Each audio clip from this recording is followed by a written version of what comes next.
Uh, we got a special episode indeed. Our first guest needs no introduction. He's a pretty darn good defense attorney who was once the former district attorney of Lawrence County. He wrote a fantastic book called The Executioner's Toll. He is a syndicated columnist, an adjunct professor, and a regular on the Law Crime Network. Telling it like it is and eating cheesesteaks, the amazing Matthew T Mangino, joined by our Hall of Fame Truth or Derek podcast original. He defends Georgia with brilliance and style. He's all over social media as well as court TV, ATL News One, CNN, anywhere they need great advice. He loves cats. He loves court documents, especially when they're redacted. He is the great Joshua Schiffer. And how are you doing, fellas? Great. It's really a pleasure to be with you two guys. I mean, I'm finally in the big time. I'm with you guys. I'm gonna steal that because I never get a chance to appear with Matt, and he's awesome. Like, if you look at my feed, he's one of the guys that gets the regular retweet. Like, he is putting out articles. He is sharing the news that I read. Like, that's one reason I just am thrilled to see Matt. Like, this is really cool for me. And it also happens to be an almost illegally gorgeous day here in the American South. It is 81 degrees and spring has sprung. And if I wasn't sitting here watching the YSL trial, pulling out my hair, the little hair that remains left, I'd be outside enjoying it, because this has been one hell of a week in the universe of law and crime. No, I wanted to talk. See, we got so much to get to. Like we've kind of got this thing streamlined a little bit now, and I wanted to talk a little bit about YSL, but there's no way that we can cover that and the Puff Daddy thing, right? So, if we have some time, we'll talk a little bit of YSL. But just on that topic, it seems like a RICO trial. We've talked a lot about that in the last little while. 5 years ago, if it was a thing, it wasn't in the news like it is now. So. Well, it was only in the news when it was the Rudy Giuliani mafia trial. And people don't remember. RICO's been around for a minute. Rudy, when he was the hero of the prosecution universe, he's the one that brought that statute and used it effectively to basically take down the five families in New York starting in the 70s. And that began the evolution that now results in, like you're saying, it seems like every big case is going to be a RICO. In Georgia, we just found out last night there's a new 150 co-defendant case where they busted 150 people involved in sneaking contraband materials into our prison system. So there's guards, there's gangsters, there's family members, there's patsies, there's everything involved. Cat, get your butt out of my face. Maybe some clients too. Exactly, but how we had banking too big to fail. What's too big to try? 150 defendant. It's one. How do you find 150 non-conflicted lawyers that practice criminal? And this is outside of Atlanta. This is kind of rural Georgia. You don't have 150 lawyers. Well, like Matthew just said, hopefully the richest one of those walks into Europe. It's the only way YSL is going, is because Brian Steele is getting thoroughly paid. That trial is 40 witnesses in out of a proposed 400. Oh man, that is lawyers getting rich. Just to go back a second, I'll ask Matthew this, because I know that he's kind of worked both the prosecution and the defense with the Puff Daddy thing. Like we'll say like it's early on, because I don't want to talk about some of the rumors and stuff. Well, I'll do some more homework, or we'll have somebody on that knows a little bit more about that. But I'm talking about the case in particular. Do you guys think that, because I mean he's a little bit more famous than YSL? Is this an opportunity for for them to shake the tree a bit, to kind of go back? I mean, he's been doing this, they're saying, for 20 to 30 years. But like, is this like to go back and try to group everything in, like between the shooting, the alleged shooting with Jennifer Lopez and all that? So you can grab him, with what is happening now. And can you kind of branch this out and kind of, put, 30 or 40 people in jail? Or is this just a pick two or three of the biggest charges and put him in jail for 50 years? Well, I mean, I would say that, certainly, an investigation can go in a lot of different directions. And, you may start at one point and end up, someplace completely different ultimately. I mean, you have basis for moving forward the way that you have. But that can lead in a lot of different areas, and then a lot of people are at risk, and they start talking, and investigations expand. I think one thing might be, well, obviously homicide doesn't have a statute of limitations, but some cases do, and that's going to have some impact if you're talking about going back 20 or 30 years. But investigations always lead to surprises, and this may be one of those types of cases. Yeah, like the investigation is going to lead him, ideally, to information. And that's really what a good investigation is. It doesn't already know what it's looking for 100%. They've got ideas. Oh, we've heard allegations of this, that, and the other. But a good investigation will approach with open eyes, willing to take everything independently. And whatever they can develop, that's the job of a good detective. That's the job of a good prosecutor, is to put the stuff together. And when it gets back into really reaching back into time, individual predicate incidents may not be within a prosecutable statute of limitations, but they can still be over acts that go into the creation of whatever the RICO charge is, just as evidence of the relationship well predating the racketeering that's going on currently or recently. We also have to not get lost in the P. Diddy, the world of cases. So everybody's talking about the case. There's a lot more than just one case. There's a federal investigation, but no one knows what the charges are going to be yet because they haven't revealed them.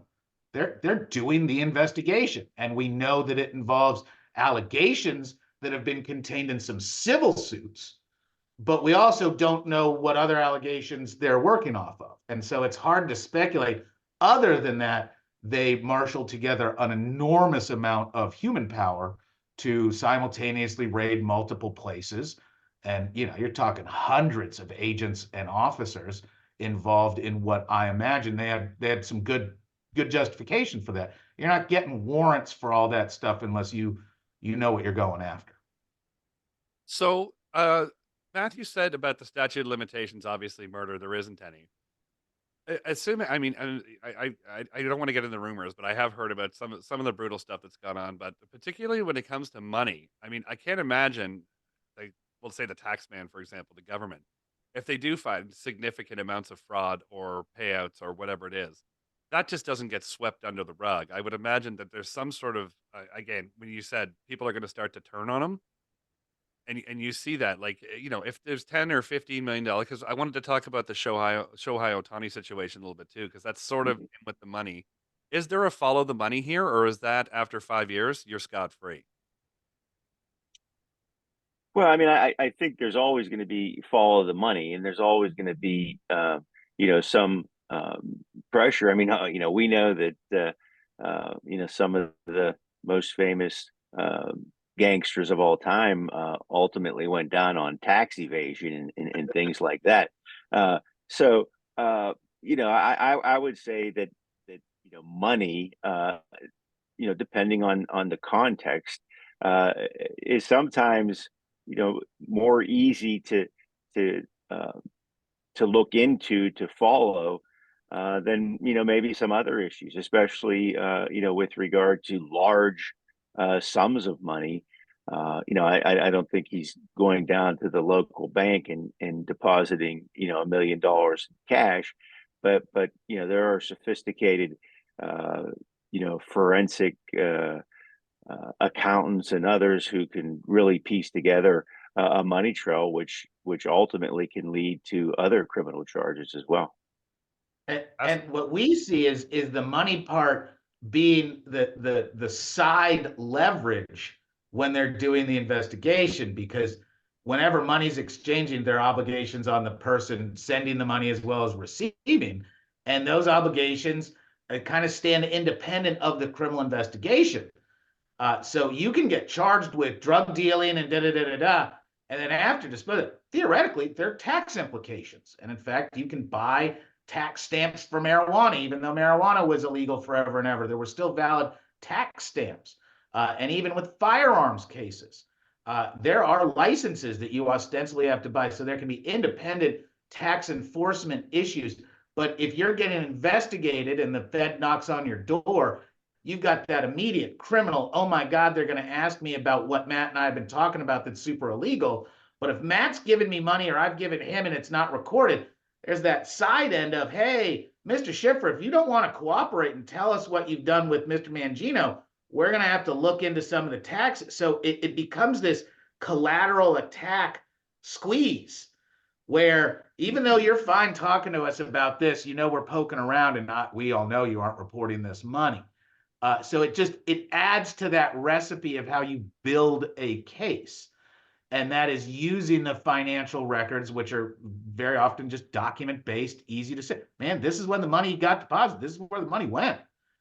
And there are records of that. And if money's moving in a way that is unaccounted for or wrongfully accounted for, that's evidence of some malfeasance.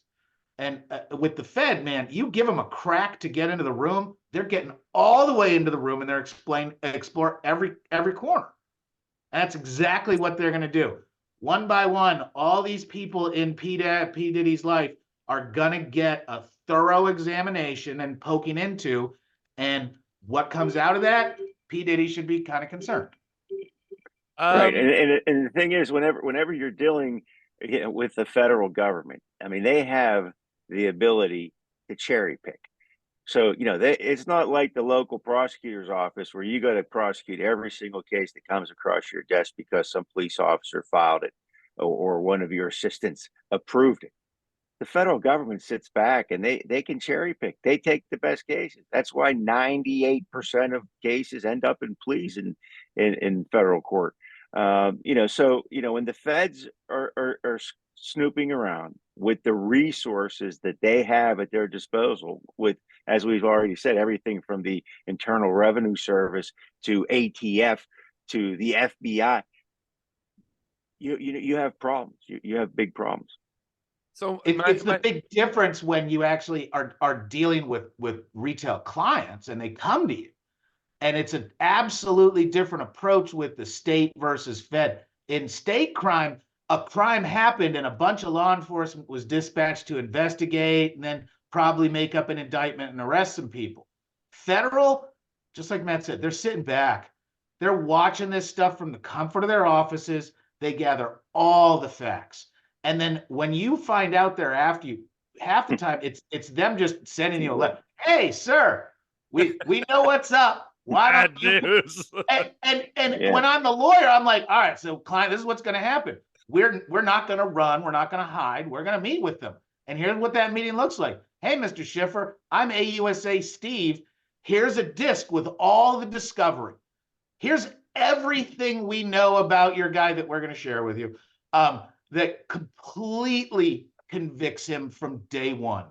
We're going to give you an opportunity to plead guilty on an information, not an indictment. And that's going to give the judge and us a lot more flexibility to not bend your guy over. Don't make us do that extra work, because if we do, there's a cost. And you literally, you take the materials, you go look at it. It's the wiretaps, it's the pictures, it's everything. And your client's like, can I do anything? And that's the point. The Fed wants to bury you so hard you don't even want to fight.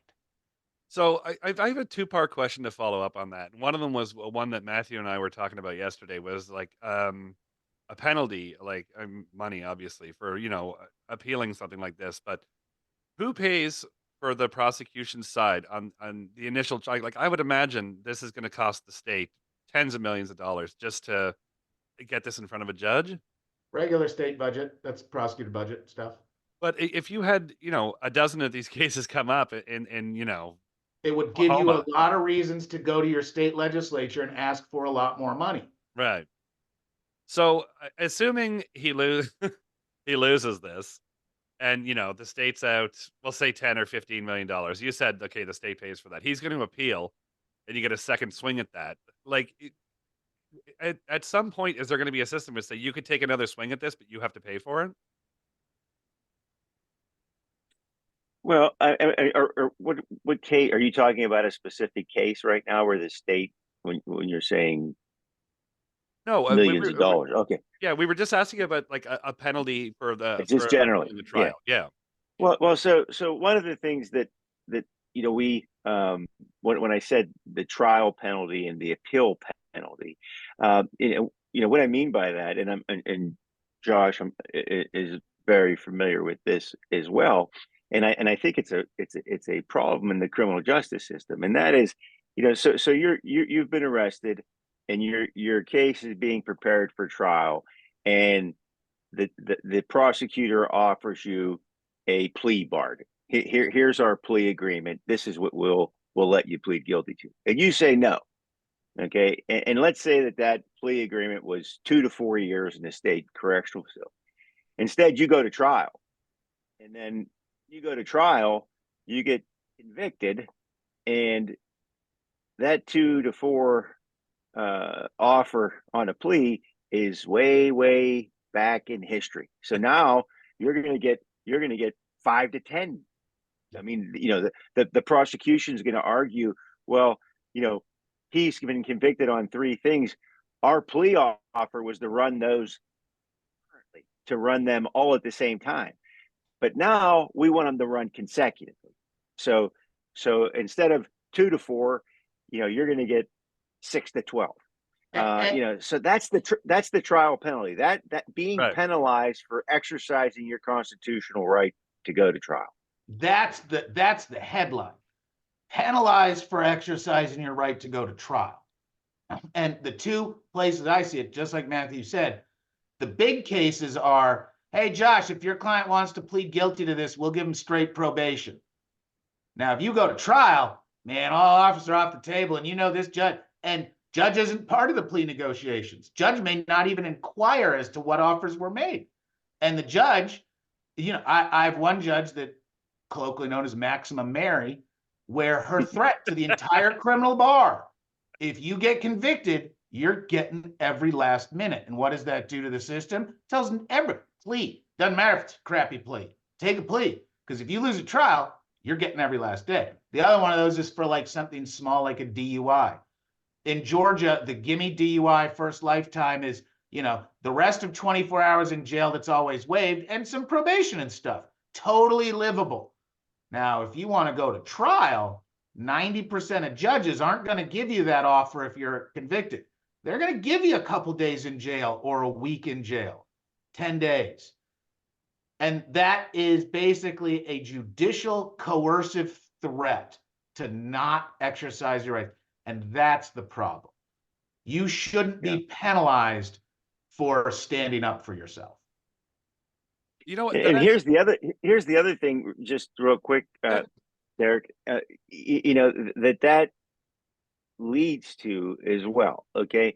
And so, sometimes you see where a person has been exonerated when they actually, confessed or where they actually pled guilty to an offense. And so you wonder yourself, how does that happen? I mean, how could a guy plead guilty to something he didn't do?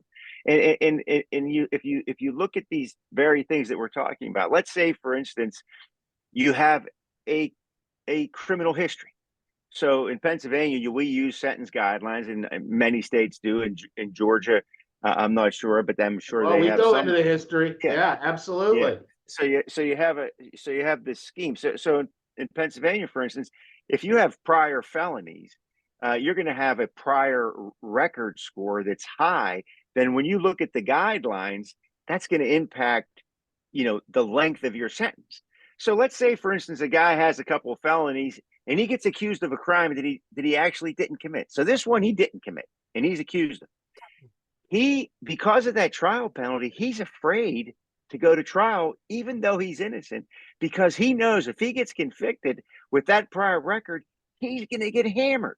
Yep. So what the district attorney does is come to him and say, hey, we'll give you, 18 to 36 months, plead guilty to this, and be on your way. Whereas if he went to trial and got convicted with consecutive sentences, he might get 18 years. Jeez. So he pleads guilty to something that he didn't do because he realizes the consequences of getting convicted. And that's a shame. and it's risk management from the practitioner's perspective. I owe you a duty to give you my honest professional opinion. Here's, man, you got 3 priors. So yeah, I know we're really innocent on this, but the state's going to offer you straight probation, and that's basically a given. Judge will approve that. But because of your priors, and I know you're innocent, they're going to bring those priors up and use the same tiger doesn't change its stripes argument they always do. And there's some jurors that are going to hear about a prior record and try to convict. Man, trial is a speculative sport. And if you get convicted, you go in prison. So you turn around and reverse roles with the client. Hey, this guy that I paid a bunch because he's smart and does this all the time said, stay out of jail but be on probation or risk going to prison. Yep. It's not a hard twist unless you've got someone who's really stuck on principle, which you love. But then, of course, you get to the fact that people really stuck on principle probably don't make good decisions in the rest of their life. Because if you're going to go to prison on principle, that's awesome. I've been to prison. Yeah. It's terrible. Principle, it's one of the things. I walk away from a case when the client says it's about principle. Yep. Okay. Because as the cost goes up, principle goes down. and so getting through this, when they told you, listen, I don't care, I just want to teach this guy a lesson, and then you start sending them the bill, and all of a sudden that lesson wasn't quite as important as they thought it was when they first started. Yeah. Well, and it's why when we're dealing with cases, especially on bigger complex cases, the value of cutting and running early, it's huge. Look at the co-defendants in Georgia versus Trump. 4 or 5 of them are already pled first offender, misdemeanor, man, done. They ain't showing up for anything. And it's gone. And that's it. There's a huge value in that surety, because the process of going and standing up for yourself, the process of defending against a charge, that process has become the punishment. In Georgia now, like the YSL case, those gentlemen are incarcerated during a trial that has no appreciable end, that the judge can't tell. Those guys are basically indefinitely incarcerated in multiple facilities because they can't be housed together. It's a giant expense for the state for the next year, more than a year. Yeah, and that gets to 8th Amendment. And what are we doing, people? This is just an amazing waste of resources. And like you said, you're only 40 you're 40 people through 400 on that case. So you said a year. That's like that's erring on the side of caution. Indefensible. Well, the other thing that we were talking about a little bit yesterday, and it ties into what we were talking about last week with how crazy the bail system is, because we had a lot of people were sending messages and tweeting and stuff about it, that they had no idea that the bail system was like then. And especially the case you told us, Josh, where when you were a clerk, the people were horrified. Oh, take away someone's house. Yeah. You had to take away the elderly people's house, even though the judge told them, do not sign this bail. So like we've talked about in the past, do you guys see a better bail system, or is it just it's broken the way it is because it's broken the way it is? Well, I would say that cash bond, monetary bond is unfair. Okay. Now, I think that there are legitimate reasons for some people to have a high bond or not have any bond at all. Okay. If they're a real risk to flee and they have the means to flee, or they're a danger, and that becomes a little bit, gray. How do you determine that? Whether you use risk assessments or you look at their history, things like that. But it's fundamentally unfair if you have 2 people who are charged, let's say, with theft, okay? And let's say it's a large amount of money, theft. All right. One person set a bond at $25,000. Person can post the bond because they have the financial wherewithal to do it. And the other one can't, so they stay in jail. The only difference between those people is their economic status. There's no other difference. One guy has money, the other guy doesn't. The guy without the money stays in jail. All the bail is for is to ensure that someone appears in the future, all as well as some safety concerns. But bail is about showing up. It's not supposed to be penal. And Specifically, it, the courts have ruled yeah, on that. Yeah. right. And so when you have a scheme, so to speak, where having money can access freedom and not having money means you stay locked up, there's something wrong with that system. Yeah. And What is this, it just doesn't Brazil? make sense. And it really gets worse when you get overloaded systems because the disparity increases. If you're trapped in jail and my client's out and you're in an overcrowded, slow system, you're going to do anything to get out of jail, including take the gimme plea that the state's always willing to offer you. So you're in a different literal legal position than the person who's been released. And Matthew really hits on the key point. The point of bond and bail is to ensure your participation in the system. And I believe that we should streamline the process dramatically where either you don't get bond or bail assigned because you are a threat to the system, you're a threat to themselves, you're a threat to witnesses, you are not going to show up. There needs to be a big class of people who just don't have bond, and they should be on an accelerated judicial process. They should be attended to before all the people that have bonded out. But the real problem is with the lower level bonds and the slow pace of court and how that disproportionately affects people, because now we have people that are out on bond for years. And what happens when you're out on bond for years is there's a chilling effect on your behavior. The state loves it when you're out on bond, because if you step out a lot, boom, they revoke your bond. Now you're locked up on something that otherwise you shouldn't have been locked up on because of something kind of arbitrary, capricious, and small. Now you're going to take a plea because it's the only way for you to get out of jail. Because if you want to sit and actually have a trial's 6 months away. We can put you on a plea calendar next week. And that becomes the math for some people. And yes, there's an enormous amount of bond and release abuse by the general public. We send out failure to appears by the billions, it feels like, in Georgia, but that's because people just don't go to court. And that creates just a broken system. And I don't know what the fix is other than getting rid of cash bond has been a disaster for those communities and those processes. But don't look at us for doing it well, because our existing cash bond system is a human rights abuse, and it's a license to print money for a very set number of bonds people in the state of Georgia that have the right license that literally allows you to print an income. In Georgia, we have something called the dormant case rule, where after you've been bonded out, you paid your 14% fee to a bonding company, they signed the surety paperwork. If the state hasn't actually brought you to trial, the bondsman is released of their obligation. So in some jurisdictions that are a year or two behind on bringing cases to court, it's just a giveaway to the bond company. I've never actually heard Matt really said that well, because we've talked about a gay and bail in the past. It's like you take two, we'll just say violent offenders that didn't commit homicide, and both in for the same crime. One gets out because they have money, and one doesn't. Like I've never actually heard it put like that. It's brilliant. Yeah. The other thing, and Josh, mentioned, mathematics. If taxpayers would stop and think about the cash bail system. Okay.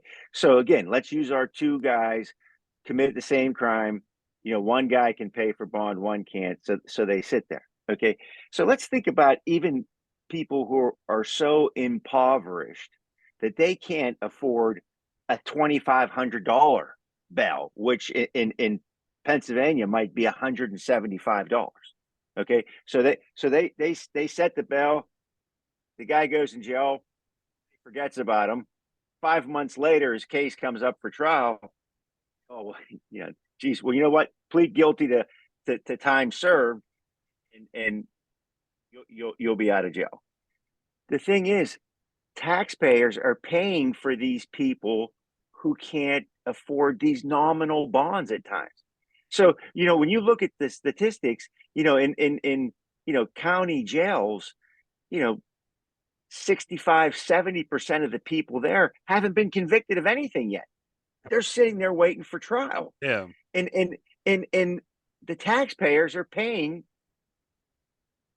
guards for all the costs associated with the jail, with the transportation back and forth for sheriffs, with medical care, with everything that goes along with it. I mean, if you would look at these cases a second time and say, well, hey, this guy's going to show up, he can sign a non-monetary bond. If he doesn't, we'll go pick him up on a warrant. Yeah. But why are we going to make him sit here because he can't pay $175 or $250 or $500 when it costs $100? Might as well be $1 million.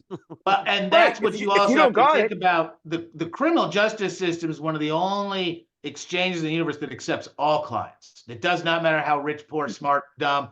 Everybody gets turned to the criminal justice system. What do you do with the people that, in all of their world, can't scrape together $50 to get out of jail? Or now, really, how low do you got to be before you don't have anybody that will spot you $100 to get out of jail? Like, that's low. But Those are that's the people the that kind of should be. people when I was a public defender, every morning we would go, and misdemeanor first appearance in Fulton County is the 20 to 50 people they rousted that night before, drunk in public, doing drugs in public, disorderly conducts, hanging around in buildings. These people have nothing. And if you lock them up and give them a bond that costs $10, they're not going anywhere. So what are you really doing? You're warehousing them. You're disrupting whatever stability they might have had on the outside. They're certainly not going to get their medical care. We do horrible things with medical care incarceration, which upsets any treatment they were actually receiving. So you've got those issues. And then they sit there a week, a month, 6 months, doesn't matter. They're going to sit there until they get put on a calendar and offered time served and the probation they're going to violate. And that's how you get when people, how do you have 71 arrests? Well, every one of them's for being a mentally ill vagrant and hanging around outside. And after sucking up some resources, we kicked them out of the jail. Well, I just thought of your new bail system is you get them in there. See, call 10 people. Just get one of them to agree to lend you $100 and let you out.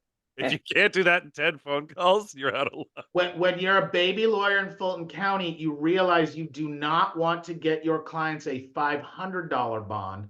The minimum bond you want is $1,000 because bonding companies will not write a $500 bond. They will only write a $1,000 bond. So you have the weird, hey, judge, I actually need you to increase that bond to 1,000. Yeah.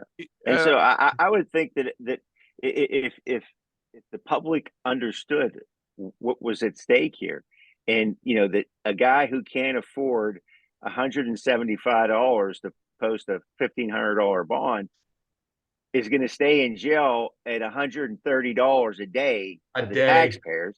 I think if you just generally send a message out to the community, say, hey, we'd like to save a lot of money here. Why don't we all pitch in and bail these guys out? Long run, we're all going to save money. But that's being facetious. But really, people say, oh, lock them up, lock them up, lock them up. They don't realize how much of their tax dollars are going toward locking these guys up. How expensive it is. You can quote the Shawshank Redemption. When it comes to prison, they spend the money 3 ways: more walls, more bars, more guards.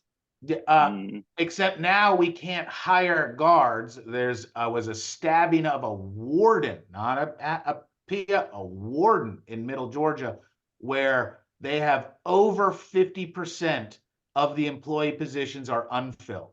So imagine that. It's something like 39 licensed prison guards for 1,000 people. It is such a wacky imbalance. We can't pay people to be our prison guards anymore because we have that many people in prison. And one of the problems is that in Georgia, we will convict you of anything all the time and put everybody on probation.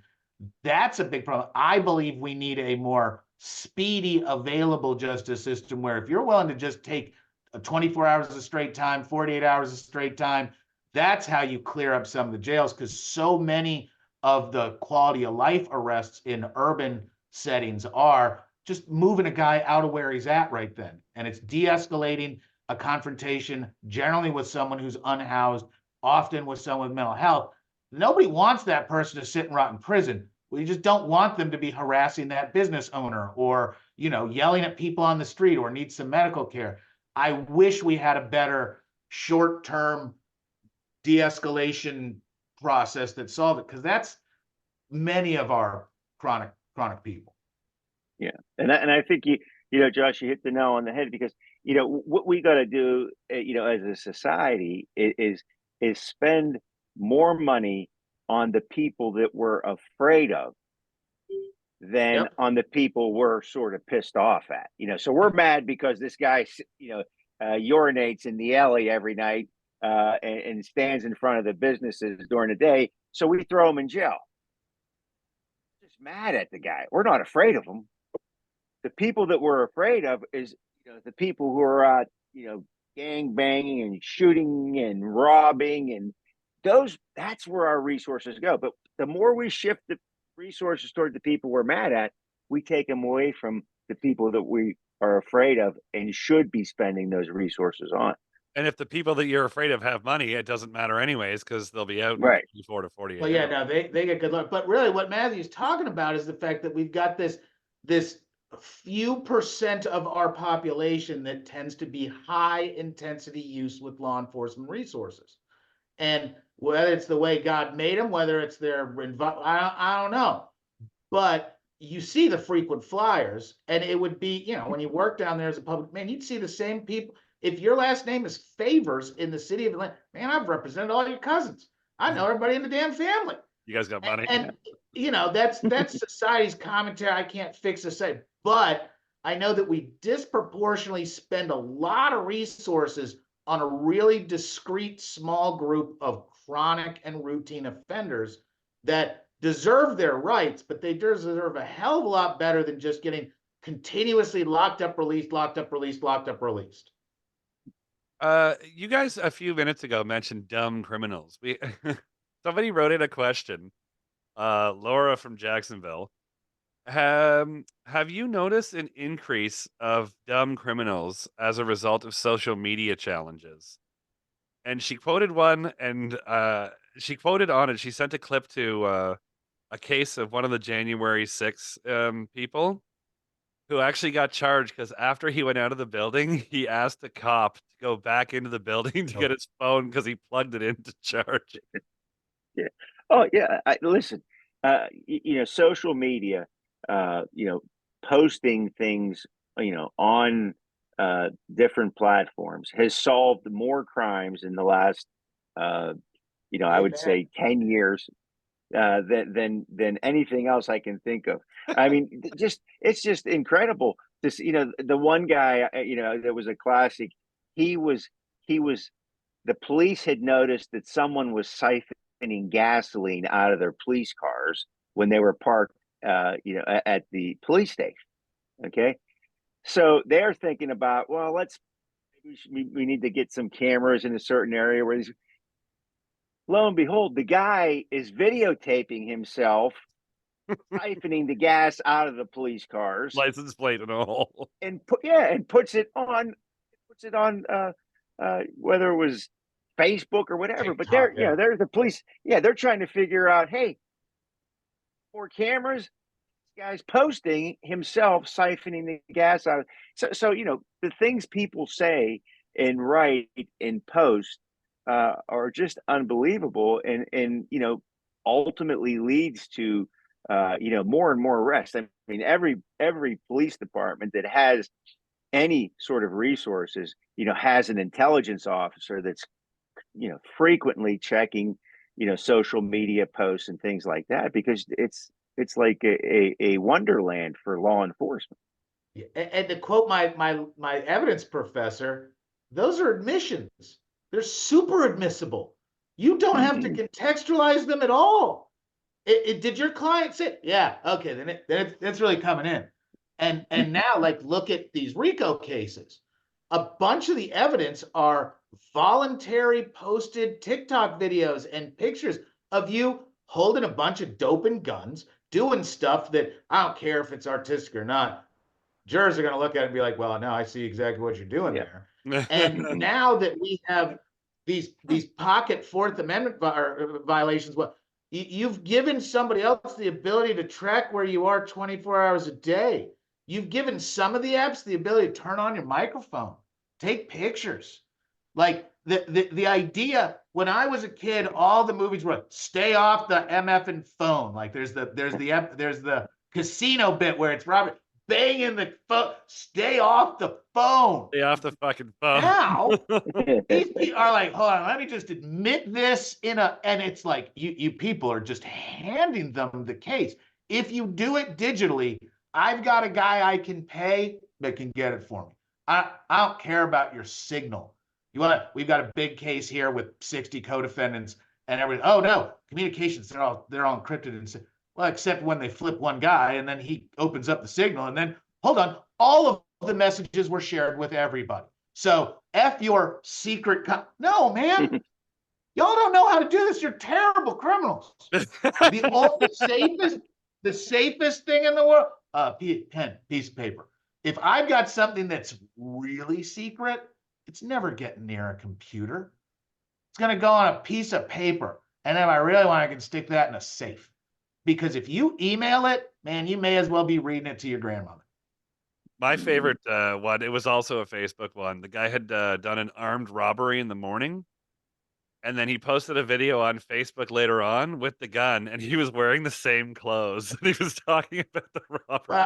And you've got the facial recognition issues now where really high, so retail theft is obviously a multi-billion-dollar issue. You don't think the CVSs and the Walmarts and all those of the world aren't investing tremendous amounts of money on identification software that they're not even going to share with the government until they've got it all perfect. They can track you. Stop thinking that you're doing all this stuff hidden. You are not a ninja. If you're doing stuff and it involves being out in surveillance, odds are you're getting watched. A lot of people were fascinated. I know a few people wanted to ask Matt because he's played the prosecution game of it. It was Teresa in New Jersey was talking about, let's use the Puff Daddy case, for example, if it eventually gets to court. About how you guys work the different techniques of jury selection. So she asked, who would you want on your jury and who would you not want on your jury? Well, that's one of the benefits of being a prosecutor, because you have resources at your disposal. Unless you're really a defendant that has a lot of resources, and usually when we see defendants like that, they're successful. They can go out and get jury consultants and things like that. But you're not going to do that in every case. But in high profile cases, you might. And so you really want to have a profile of a juror that would work in a given case. I mean, it's going to be fact specific. It's going to deal with issues of who the potential witnesses are and how someone would interact, or whether would they be put off with a certain manner in which people testify. So it's really, and again, if you're in a high profile case and you have the resources, you're going to want to do that. But typically, we as lawyers don't have that in every case, and there's always certain things that you look for on a given case. I mean, there's a lot of prosecutors who will tell you that they don't like to have teachers on a jury. And there are specific reasons. The teachers are inquisitive by nature, like your students are. Yeah, they're smart. Sometimes you don't want necessarily Smart people. highly intelligent people, engineers, people who want answers. Okay, they in their world, there's answers. When engineers working, he's going to come up with whatever formula, whatever he uses, and he's going to have specific answers. He's not going to build the bridge based on reasonable doubt. Okay. Right. So those are the kind of people that you closely scrutinize when you're picking a jury.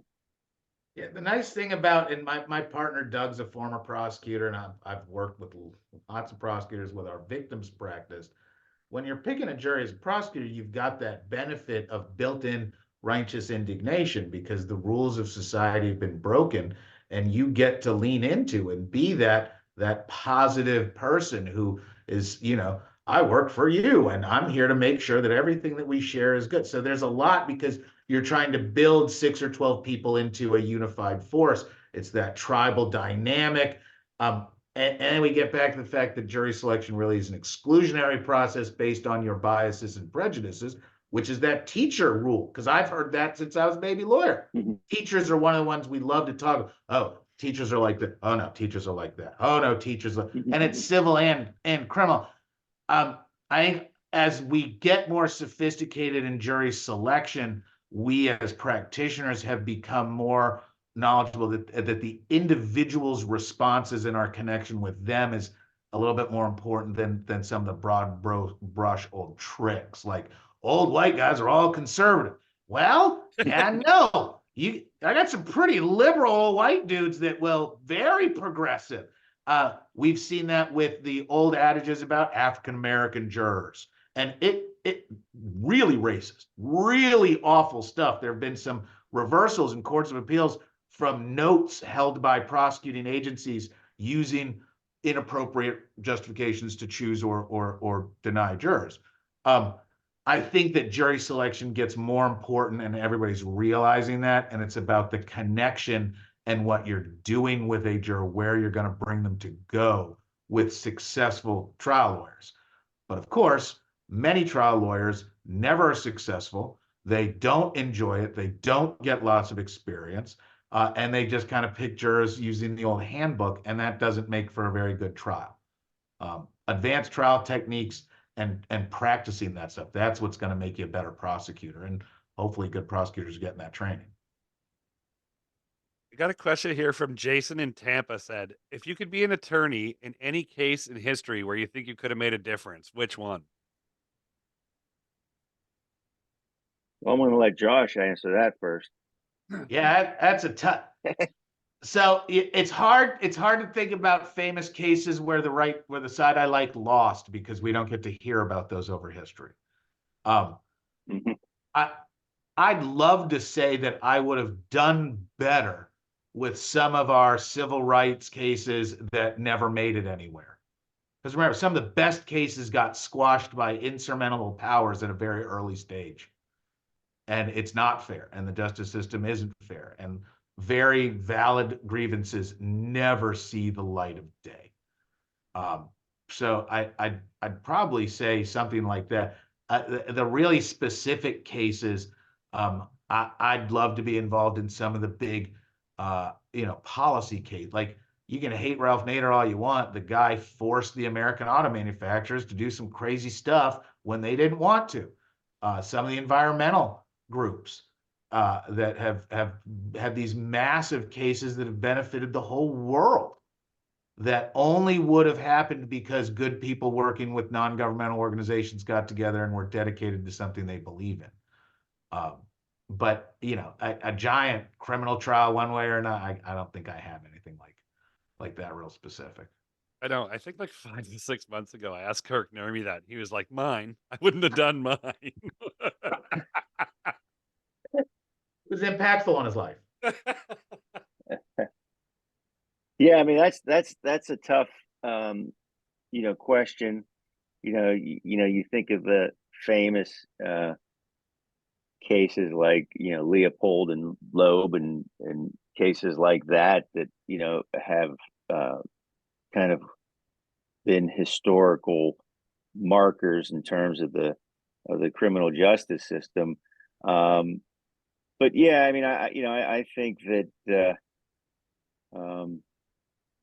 as Josh said, some of the civil rights cases, some of the famous cases, like, I had just written an article, a column about the anniversary. Well, it's now Public Defender's Day, but the anniversary of Gideon versus Wainwright.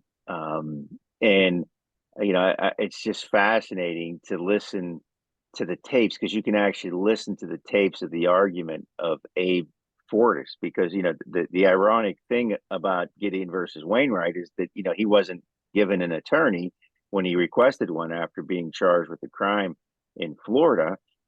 But ultimately his case made it to the Supreme Court, and the Supreme Court appointed Abe Fortas to be his attorney, who later became a justice on the Supreme Court himself. But his argument was so eloquent and so sort of compact and concise. It was a really, I'm not talking about taking Abe Fortas's place in that argument. I was just fascinated by the way he presented it, and what the Supreme Court ultimately did with his argument. And that's a case that if you'd mentioned it 10 or 20 years ago, so I graduated law school in 2002, a few people would go, oh, I think that, yeah. Now, many lawyers, and they have really done a good job educating non-lawyers about the importance of that decision, and that's come from non-governmental groups like John Rapping runs a group called Gideon's Promise. Right. That becomes something within the criminal defense community that we used to not have. And now we're building institutions through actual agencies, such as state public defender agencies, working in conjunction with those to train defense attorneys the same way that a lot of these pro-state groups have been doing forever. And Trial Lawyers College, Jerry Spence Method, the National NCDC, there are all these groups, and educating the universe about how important cases like Gideon are is part of that. And they've done a great job. Well, as usual, we never get to most of our stuff, but we do have a few minutes left. So I got a quick trivia, and we're going to rock off a quick draft. We can do the draft first. I'll let Matthew go first. 4 rounds. You both get 1 pick per round. We're doing famous TV shows or TV lawyers or movie lawyers. Anything show business lawyers. Okay. So I get to pick one, or should I give my top you 4? get to go. You get to go 4, but you just get to pick one at a time, so you can't steal each other's answers. Oh, okay. We'll go back and forth. Okay, what's your top entertainment lawyer or lawyer from entertainment? Matt Long. I was gonna. You said movies too, so I was gonna start off with Atticus Finch. Atticus Finch. Arguably the single greatest fictional lawyer ever. Off the table now, Josh. Yeah. I'm going to go in the complete opposite direction, and I'm going to go with Lionel Hutz. He was good until he passed away. Well, no, Lionel Hutz is a fine lawyer. He's taught many people about punctuation. He inspired many modern practitioners. All right, Matt, your second pick. Let's see. Well, I would. Let me see. I would go with Paul Bigler. Refresh my memory. Jimmy Stewart in Anatomy of a Murder. Oh, that was Nermy's favorite too. Yeah, he was a country lawyer, but it's if you haven't seen it, it's a movie to see, because it really presents some moral dilemmas that an attorney can face. I think I saw that in school a while ago. Yeah. Yeah. Josh, 2? All right, not necessarily the best example of a lawyer, but one of my favorite lawyers as a character. Dan Fielding, played by John Larroquette on Night Court, who was the sleazy, hyper-masculine male prosecutor who would have slept with the hooker after prosecuting. Dan Fielding was so many good, and just a great character. I'm surprised Matlock and Jake and the Fat Man are still on the table, but Matt, your third pick. Well, I would have to go with Raymond Burr's Perry Mason. I mean, Oh, the guy, the guy was undefeated, or maybe he lost one case.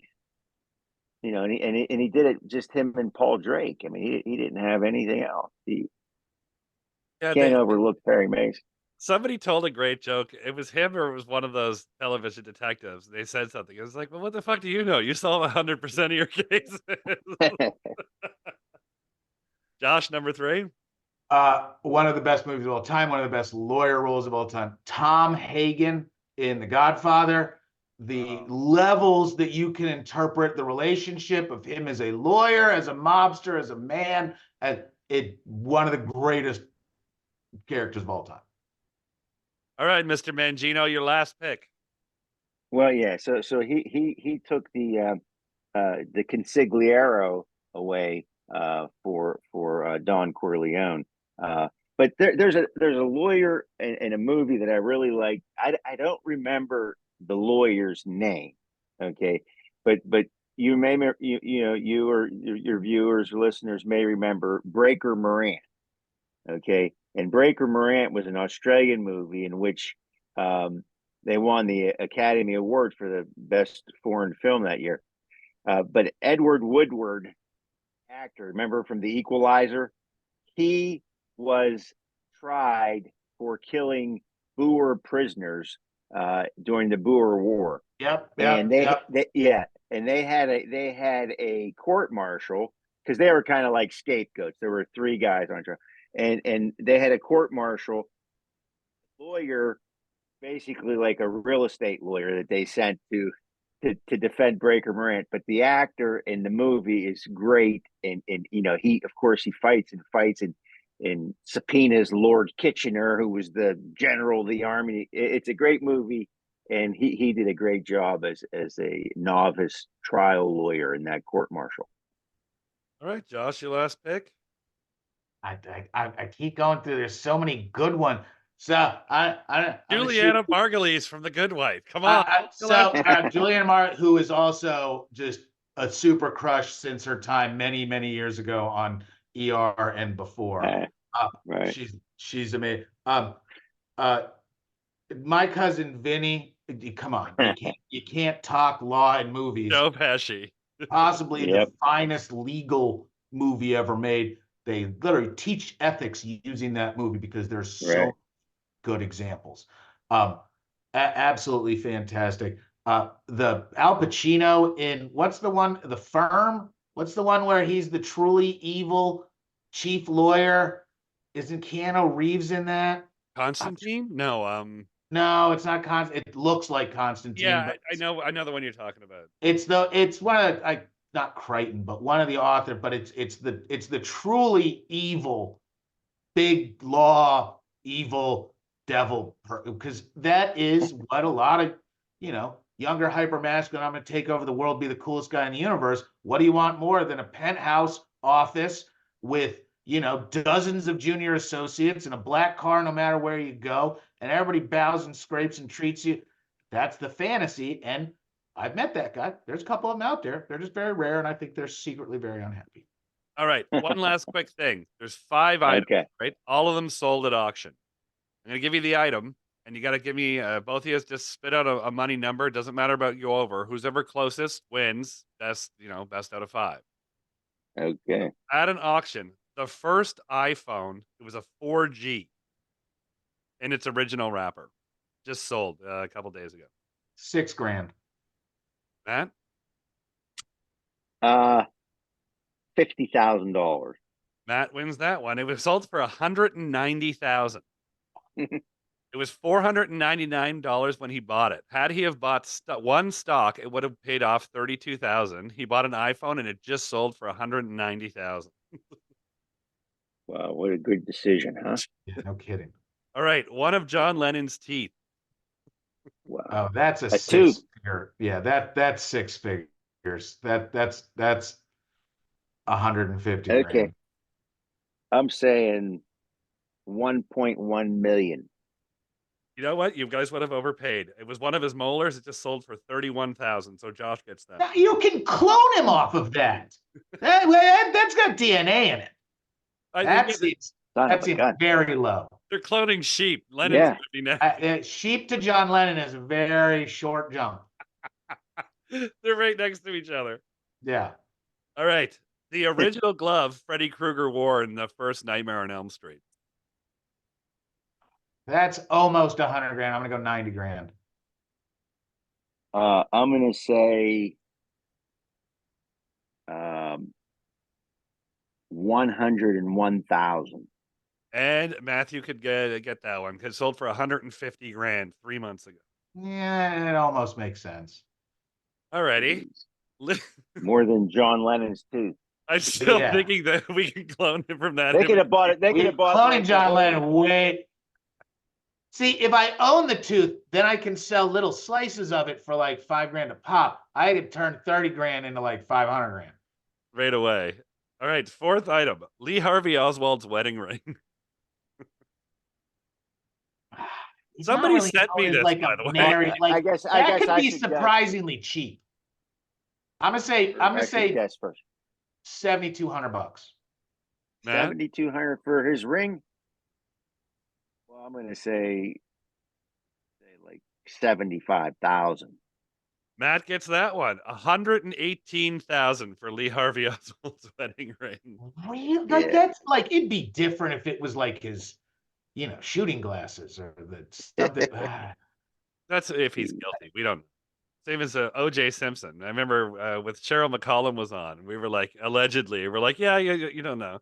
My favorite thing, and I post it all the time on Twitter, was and people do it on purpose now when they go to interview O.J. Simpson. They always say that he doesn't go to Southern California anymore because he doesn't want to run into the real killer. The real. All right, I know we're about to wrap this, but I have a request for next time with Matthew. I want to talk with Matthew because of his depth of experience, and I think people would really enjoy, and I know I would, talking about what should we be doing. Like, I'm really good at picking apart the problems that we have. One of the things that I really like about Matt's writing, he's very often going, all right, this is what let's talk about what we should be. That, to me, would be a really cool set of podcasts that I think people would be really interested in. So, folks, please write Derek if that's something that you're interested in. I'd love to talk with Matt about, hey, here's the problem. You've seen it all. Where should we be going? And I think that would be a really kick-ass conversation. You could do, I appreciate that. Yeah. And I would say I wish that I had answers for some of these problems. As you said, they're easy to point out what the problems are. They're not easy to fix, but I really would love to have a dialogue about how we can begin that process. We had a ton of people. What we're missing. Yeah. Gosh, we had a ton of people after you spoke about your possible solution for gun violence that reached out and said that was brilliant. Even some people that didn't hear the show when we were just talking about it here and there. And all I'd love to take credit for that idea, but requiring mandatory insurance for firearms is not my original idea. I recognize the power of the human condition and the power of the economy. Just say it was your idea. Don't worry. And we've got to enroll those if we're going to solve these fundamental problems, because we do not think in our best interest as a whole. We just don't. We're very reptile brain in that kind of stuff. Well, it's been fun. It's been great. I really enjoyed this time. Really enjoyed. Thank you so much, Matthew. I'm super happy we got this time. Like, this has been awesome. Well, for more Josh and Matt, maybe you need a lawyer. Maybe you need advice. Maybe you were fired for spending too much on Lee Harvey Oswald's wedding ring and you stole the business from your company. You would be Check out Josh Schiffer at www.jdgrouplaw.com or on Twitter at LawyerSchiff, or just Google Joshua Schiffer or Ask Me. For a little more Matthew Mangino, visit mattmangino.com. His articles and everything he is up to is there. Buy the book, The Executioner's Toll. And check him out on the Law and Crime Network and on Twitter at Matthew T Mangino. Gentlemen, thank you so much. Time flies, though, man. Yeah, I it was tell you, great. it's Thanks. fastest out. Thanks, y'all. This was awesome.